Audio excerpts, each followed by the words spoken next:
Hello board game brothers and sisters, I'm Adam Singer and welcome to another episode where I'll be letting you know of all the board games launching on Kickstarter and GameFound over the next week. And we did have a couple of slower weeks these past two episodes, but it looks like we're getting back into the swing of things because we got quite a lot to cover this week, and there's quite a lot of campaigns that I'm super interested in. And before we get started, I do like to go over some new discoveries and announcements that I just found out about in the past week. And I didn't really have too much to say in the past two episodes on this either, but I do have a couple items that I think you might be interested in. And the first one I'm just going to go over real quick here. This is a game that I did mention in the past, but it looks like the next campaign that CMON's going to be launching is going to be for Cyberpunk 2077, and this is going to have players building up their gangs and trying to gain dominance in the city. But what makes this one a little bit different from some other area control games is that this one has a living and breathing city that's going to be changing throughout the game, and I'm not sure exactly what that means just yet, but as soon as we get a launch date for this one, I'll go into more detail and cover it in an upcoming episode. And the next announcement's one that I'm a little bit more interested in personally, and that's that there's going to be another campaign for Summit the board game. And this one's going to be introducing a new and final expansion into the game, and this is going to be called the Sanity expansion. This is going to be adding a whole new layer to the game where players are going to have to manage their wits as they face the perils of climbing a dangerous mountain. And this is a game that's been out for a while, and it is pretty highly regarded. And one thing that's really interesting about this game is it's actually Trey Parker's #1 game of all time. And yes, I am talking about Trey Parker from South Park. He is pretty heavy into board games. He's featured them in South Park episodes, and he's also been on the Dice Tower and has been friends with Tom Vassell of the Dice Tower for quite some time now. And if you're interested to know of some of his other favorite games and why they are his favorites, you can go ahead and check out that video over on the Dice Tower, which I guess I'll leave a link to in the description below. And one thing to note about this game is that it does have a competitive and cooperative mode, but people do tend to find the cooperative mode a lot more fun. So if you do get a chance to play this game, I recommend playing the cooperative mode first, and this expansion will be offered for all modes of play. So no matter which modes you like, you will be able to incorporate this expansion into your game. And the very last thing I want to say is that if you like knowing about upcoming Kickstarters or active Kickstarters, definitely go ahead and check out Board Game Co. Alex puts out a ton of different videos, and honestly it's a marvel how many videos he's getting out each and every day, and he does marvelous work. And if you want to go ahead and marvel at all his videos, you can go ahead and check out his channel, which I have linked in the description below. And in case anyone knows why I'm saying Marvel so many times, Alex was correct. I did back Marvel United, but I might be letting a few of you down here because after a few play sessions, I decided it was a little bit too light and had a little bit too much randomness for my tastes, and I did end up getting rid of it. It also took up a ton of space for essentially a filler game. And yeah, I guess I didn't really need all the expansions and could have just kept the base game, but with a Kickstarter, is that even really possible? But getting back to Board Game Co. here, Alex puts out a video at the end of each month going over the following month and letting you know of all the campaigns that we know about so far and giving you a high-level look into the games to come. And as an added bonus, he started doing some giveaways as well, and it looks like it's going to be something that he continues to do. So if you want some quality content with the potential to also win yourself some games, go ahead and check out and subscribe to his channel. I'll leave a link to that in the description below. And with that said, we got quite a lot of games to cover, so let's check out the Kickstarters. And we are starting off with a bang here because the first game launching on June 13th is Amygdala, and this plays 2 to 4 players and takes about 60 to 90 minutes to play. And this one was definitely a contender for pick of the week. This one has two very established designers. The first one being Michael Kiesling, who you might know as the creator of the Azul series. And then we have Wolfgang Kramer that has also created a ton of excellent games, with his highest ranked game being El Grande. And just like Azul, this one is an abstract strategy game, and the theme for this one is that players are going to be moving around different thoughts and feelings as players try to compete for control for the different emotions within the part of your brain known as the amygdala. And the main board does represent the amygdala, and these 7 locations on the board represent 7 different emotions. And players are going to be trying to put out tokens in each of these regions because you're going to get rewarded based on the amount of tokens that you have there relative to the other players. And each location does have a point value specified for getting the first, second, or third most tokens there. But no matter what place you are in a region, you won't get those points unless you actually claim them. And to do that, you're going to have to put out a claim token in that location. And being the first to put the token out in that area also works as a tiebreaker if you happen to have the same amount of influence in that area as another player. Each player is also going to have their own personal player board, and this is going to have a few uses in the game. The first is that you're going to be using this board to store any resources that you collect in the game, including your coins. And this creates a limited number of spots where you can put those tokens and coins. So you're going to have a little bit of a management puzzle as you try to optimize spending your tokens and coins, because your coins do come in a few different denominations. So if you end up spending a 10 coin and that creates a bunch of change, all that change is going to occupy additional space on your board. So even just spending coins in this game has a little bit of an optimization puzzle for you to think about. And this game's played over a series of rounds where players alternate taking turns, and on your turn you can perform one of 3 possible actions. And the first action is to buy a resource tile. And players are going to be buying these resource tiles from the outer perimeter of the board. And every player's token is always going to be somewhere on the outer perimeter of the board. And when you go to buy a token, you can move that to any location on the board. So it's never going to stop you from buying from the location that you want. But the only catch here is whenever you do a full loop around the board, you're going to have to pay a coin. So you don't want to be jumping too far ahead too quickly each time you go to grab a token, because that's going to be causing you to do more revolutions and in turn costing you more coins. And these resource tiles will grant you more coins and access to more emotions. And that brings us to our next action, where you can go ahead and place one of the emotion tiles from your player board onto the main board in the area matching that emotion. And in order to unlock an emotion tile, you're going to be moving around this thought token, which you can see in the top left here. And this is always going to be sitting somewhere on the grid on your player board. And that's going to have some movement rules with the way that you can move it around your board. But basically, whichever token that it is currently sitting on is an unlocked tile, and you can put that token out on the board.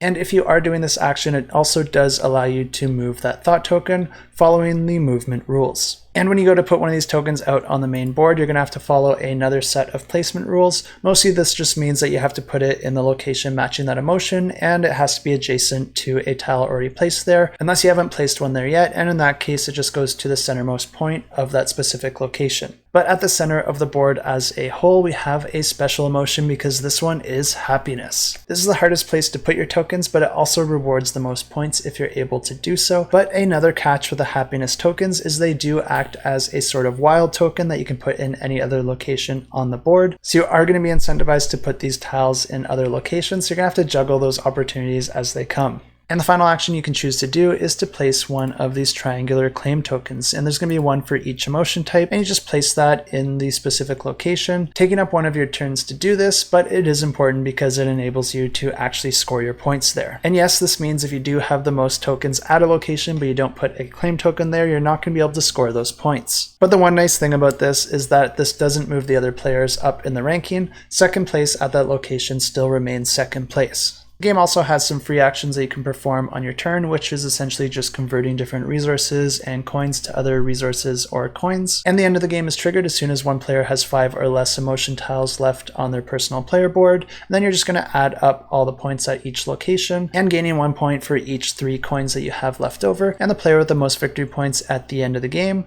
wins the game. And if you are interested in this one, definitely check out the link in the description below and sign up to get notified, because it'll get you a special gift added to your pledge completely for free. And this is going to be for a wooden circumstance marker, which essentially marks the top of the board. And this essentially marks the location where players need to have their player token if they want to place a happiness token on the board. And it also marks the location where if players pass with their player token, they have to pay 1 coin.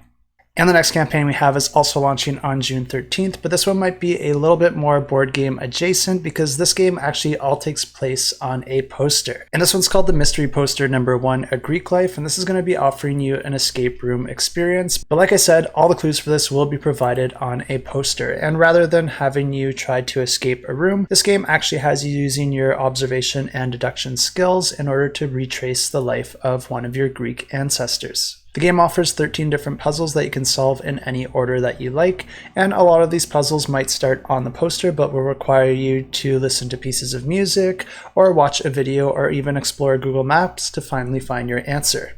As you solve the different clues, you'll be able to fill in the different blanks on the poster, and once you've completed all the clues, then you win the game. And if you're interested in this, you can find links in the description below. And the next campaign we have does give me a little bit of concern on the launch date because they don't yet have a countdown on their GameFound page, but this one is supposed to be launching on June 14th, and I did get that from a reputable source. But this one is also a little bit board game adjacent because this one is for Dungeons and Lasers Encounters. And this one's from Archon Studios that creates all sorts of terrain and miniatures. And this is a company that has continually launched campaigns throughout the past few years, with each campaign focusing on a different theme. And the theme for this one is more focused on the outdoors, and there's going to be a pack of miniatures focusing on a forest setting, which is going to offer you all sorts of trees, boulders, mountable rock hills, as well as different camping gear for your characters. And then it's also going to be offering a pack to create your own swamps. And this is going to have all sorts of miniatures for boats, docks, and different plant life that you might find in a swamp setting. And they're also offering a creatures pack that will offer all sorts of monsters and creatures that will fit into both the forest and the swamp settings. And if this one interests you, you'll definitely want to sign up to get notified because it'll get you a €35 miniature added to your pledge completely for free. And I have links to this campaign in the description below. And launching on June 14th, we have Globetrotting, and this plays 1 to 4 players and takes 30 minutes to play. And in this game, players are competing against each other to try and knock different items off their bucket list as they try to complete different travel goals across 3 different trips that they plan out for the year. Players are all going to be limited by their budgets, so you're going to have to be strategic with the order of the locations that you visit. But one of the things that will help you plan your trip and is a really interesting part of this game is that you're actually going to be planning out your trip on a real globe. And yes, each player will have their own globe that you'll be able to write on as you plan out your destinations. This game plays over a series of rounds, and each round there's going to be 3 destination cards revealed to all players. Then each player is going to choose one of the locations simultaneously and then draw it on their globe. And each globe also has a circular ruler built in so you can measure the cost of your trips. And players are going to be trying to score the most points by completing their own personal objective cards, but a really interesting aspect of this game is that you also have buddy objectives that you can complete with each of your neighbors. And if you want to maximize your points, you're going to have to coordinate your trips with the players beside you to try and complete as many objectives as possible. And this creates a really interesting semi-cooperative aspect to the game, but in the end, it's always up to the player to decide if they want to go through with their shared plans. And once the players have completed their 3 trips, you add up all the points from the completed objectives, and the player with the most victory points wins the game. And this next campaign is one that I almost didn't include because I couldn't really find much information on it, but it turns out it's a really simple game to play and a really simple game to explain, so I think I can go through it really quickly. And it's just kind of silly, which I always like, and it does include cats, and from what I hear, anytime you include a cat in one of your videos, your subscriber count doubles. So I have high expectations for this video. And this is just a simple, silly game that you actually play with your cat. You'll be getting some print and play files that feature different boards with different combinations of cat foods of different values. And all you have to do is find a ledge that your cat likes to hang out on, put the board on the floor below the ledge, and put some various items on the ledge, and just wait until your cat inevitably knocks those tokens onto the board, and then you'll just add up all the values of the items that your cat ended up knocking stuff onto. And it's as simple as that. You could just set it up each day before you go to work, come back home, and see if your cat has reached a new high score. Also launching on the 14th, we have a game from Roxley, and this one is called Skyrise, and this plays 2 to 4 players and takes about 45 to 75 minutes to play, and this is the standalone sequel and reimplementation of the game Metropolis.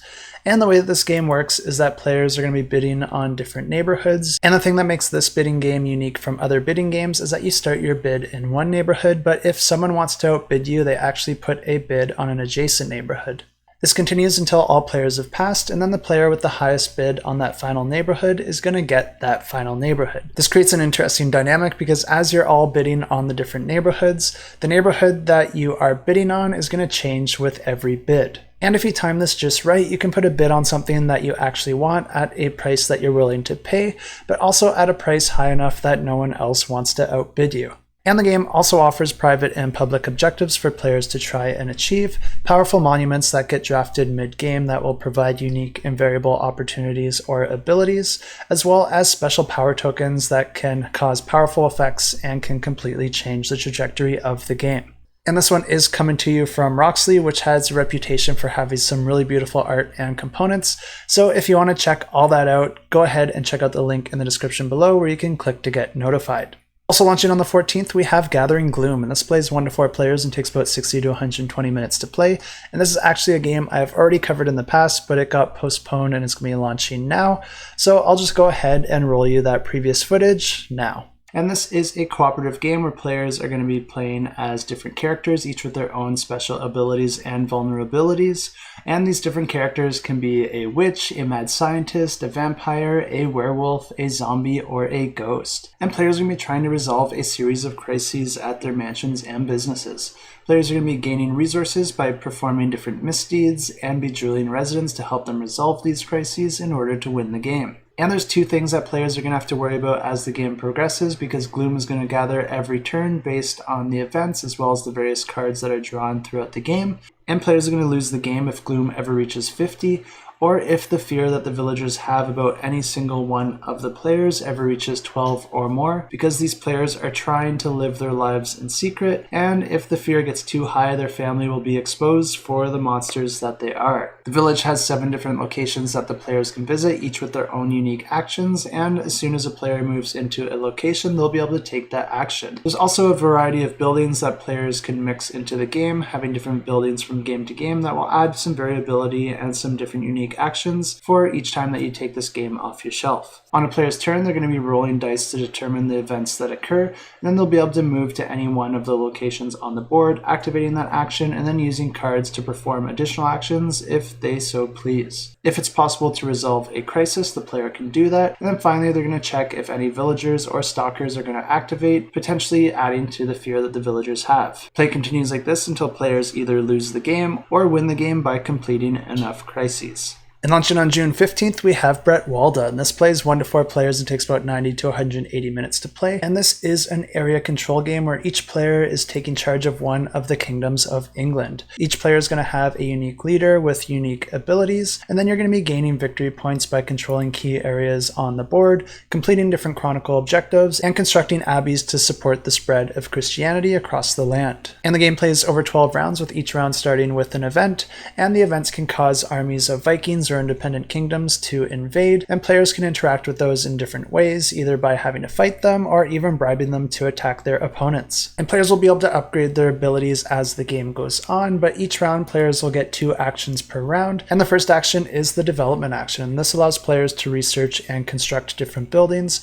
and you can build things like ports and granaries to generate food and gold, or instead you can choose to build abbeys, which will generate you victory points. And the next possible action is the collection action, and I couldn't find too much info on this one, but my guess is that it allows you to gain the generated resources from your different buildings. And there's the mobilization action, which will allow you to deploy different units out on the board, and the movement action, which will allow you to move them to new locations. This is a game that has a lot of player interaction, and you will be bartering and building alliances with your opponent players. And even though forming alliances with the other players can be well and good, we all know that a well-timed betrayal can also shift the tides in your favor. And if this one interests you, you can sign up to get notified, and that will get you a free first player miniature added to your pledge. Also launching on June 15th, we have Clash of Galliformes, and this plays 2 to 4 players and takes about 30 to 60 minutes to play. And this is an area control game that takes place in an alternate universe where competing tribes have evolved alongside different ground-living birds. And players will be able to choose to play as these different tribes associated with birds like pheasants, quails, grouse, or capercaillies. And of course, with each tribe associated with a different bird,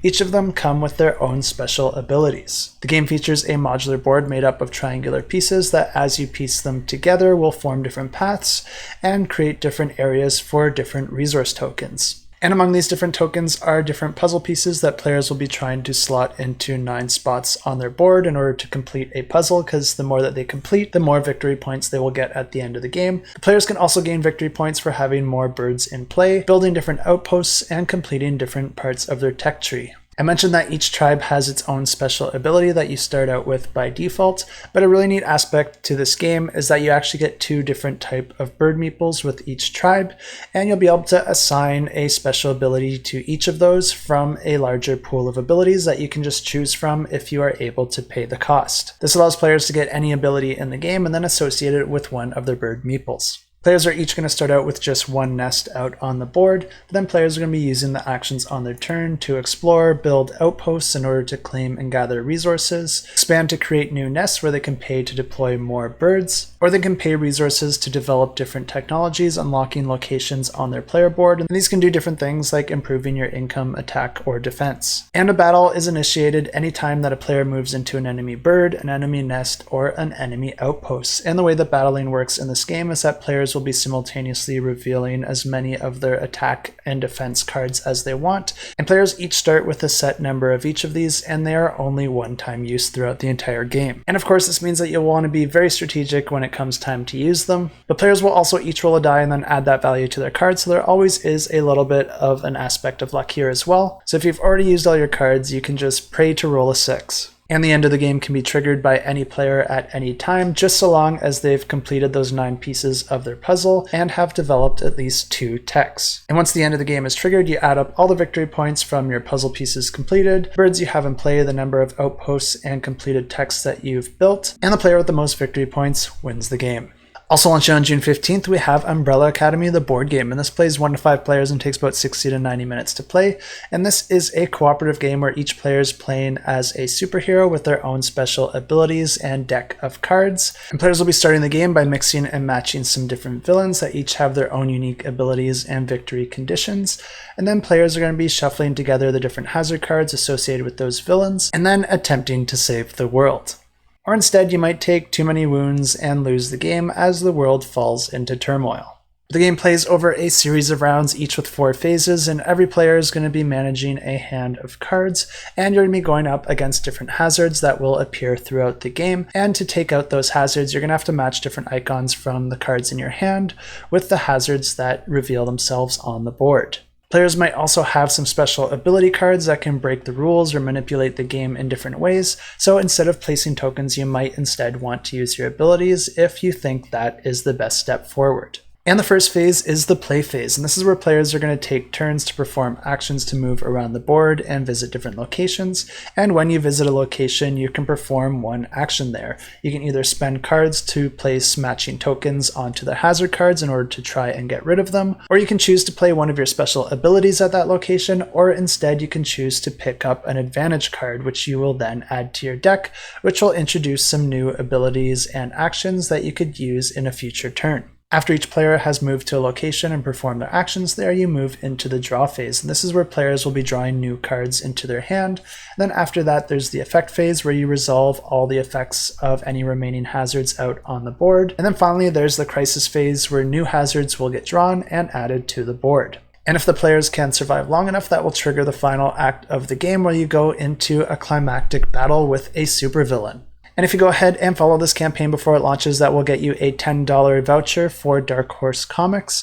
And you can check out their website, and if there's any graphic novels or comics that you're interested in, you can redeem that voucher there. Also launching on June 15th, we have The Adventures of Dixon, the board game. And this plays 2 to 8 players and takes about 45 to 90 minutes to play. And this is a game that offers a ton of variability from game to game because each of the scenarios can offer you a different mode of play, such as cooperative, competitive, or even elimination. But they also vary wildly in their themes. So one game you might be trying to cure a disease through resource collection, while another might have you chasing a criminal through different dimensions. But players are each playing as different gang leaders, and at the start of the game you're going to be choosing your character, each with their own unique powers and abilities that can be upgraded with cards that you draw throughout the game. But you can also recruit other characters to your crew that also come with their own special abilities. And players will be taking turns performing a number of actions on their turn, and you can do different things like move, draw more cards into your hand, recruit new members to your team, attack other players, or even spend the points you have to play cards or abilities.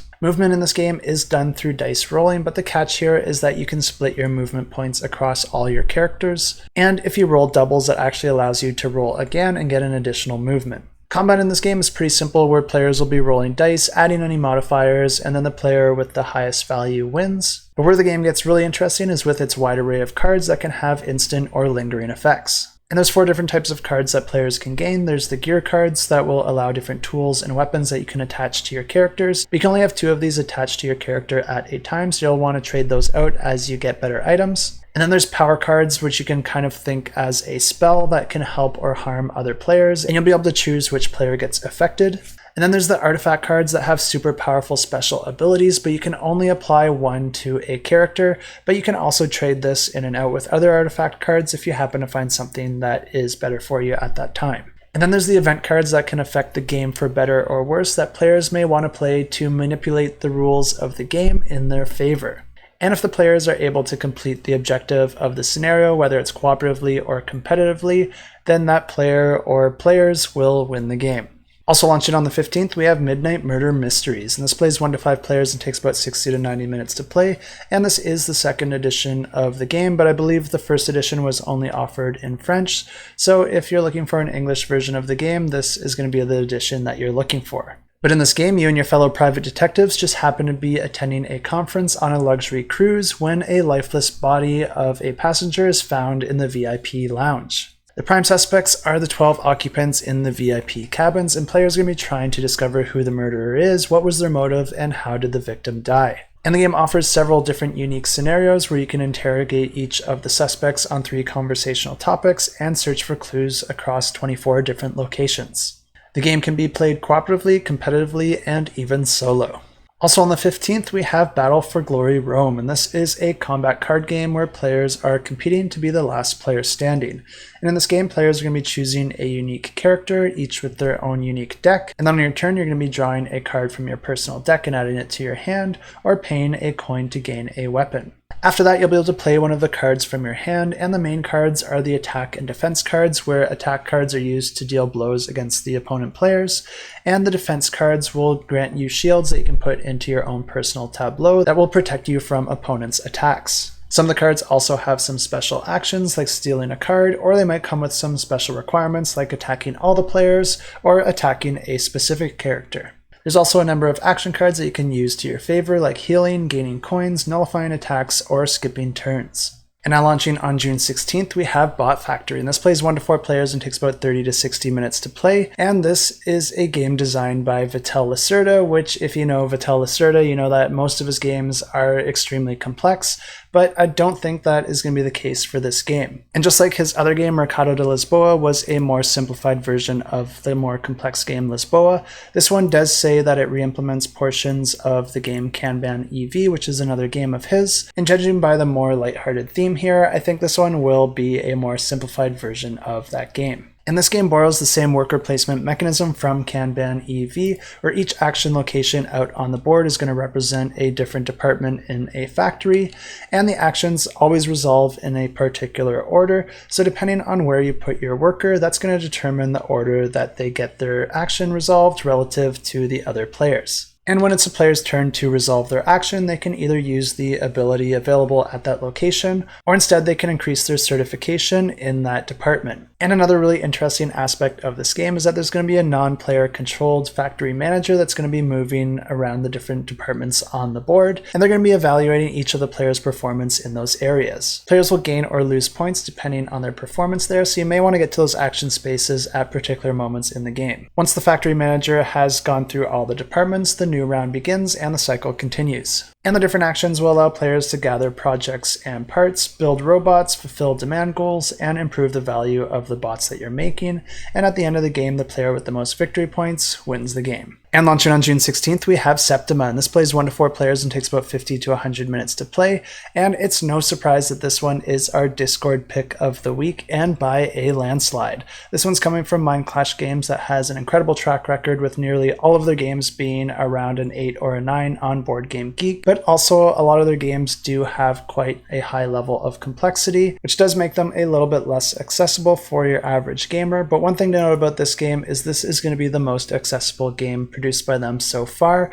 I wouldn't categorize it as a gateway game, not by any means, but it's going to be quite a lot less complex than their other games. And I'll just go ahead and say it that after looking into this one myself, this one is also my personal pick of the week. Not only is it coming from Mind Clash, which I do have a lot of confidence in, but the gameplay on this one looks like a ton of fun, and the theme of it is right up my alley, because in this game, players are head witches of their coven trying to prove their worth and become the successor of Septima, the High Witch of the town. And to do this, players will be collecting herbs, brewing potions, charming and healing the townsfolk, and rescuing your fellow brothers and sisters from the various witch trials. And of course, casting your spells, whether it's for good or evil, will draw the attention of the townsfolk, which is never a good thing, so you'll want to be discreet. And the central mechanism to this game is simultaneous secret selection of one of the 9 action cards that players will choose from each turn. And the different action cards are to move, collect, brew, heal, recruit, plea, chant, write, or remember. And if multiple players happen to choose the same action on the same turn,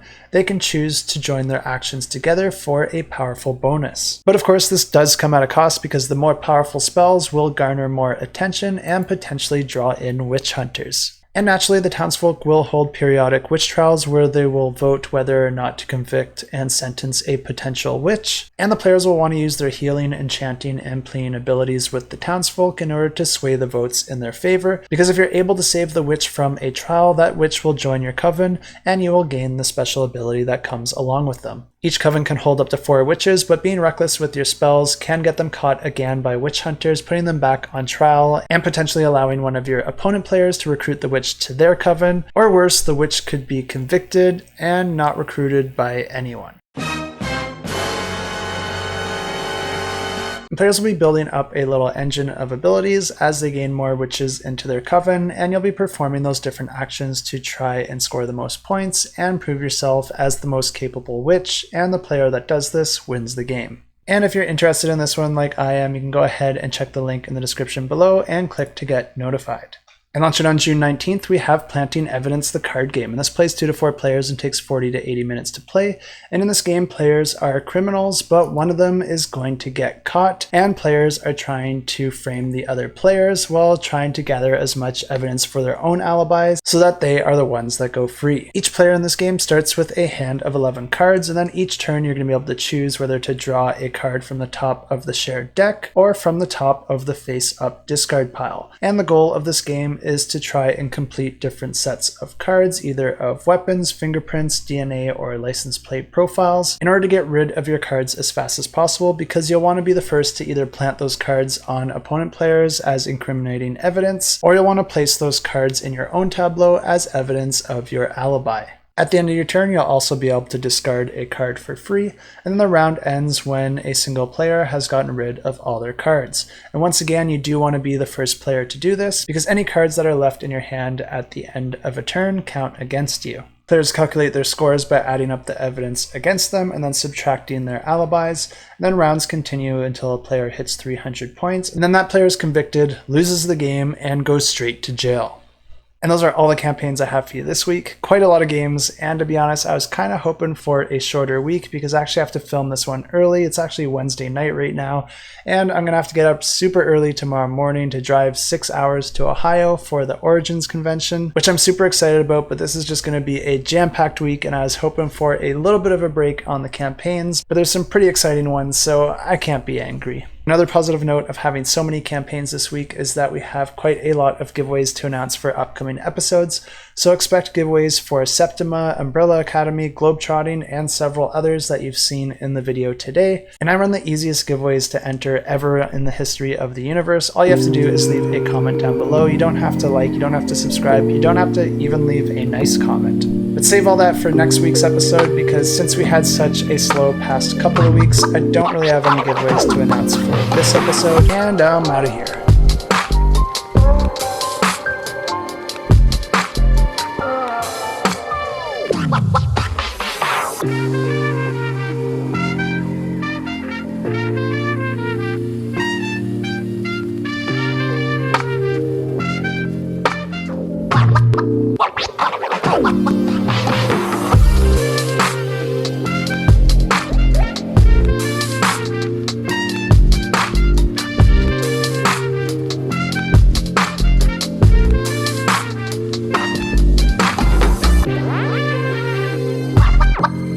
Oh.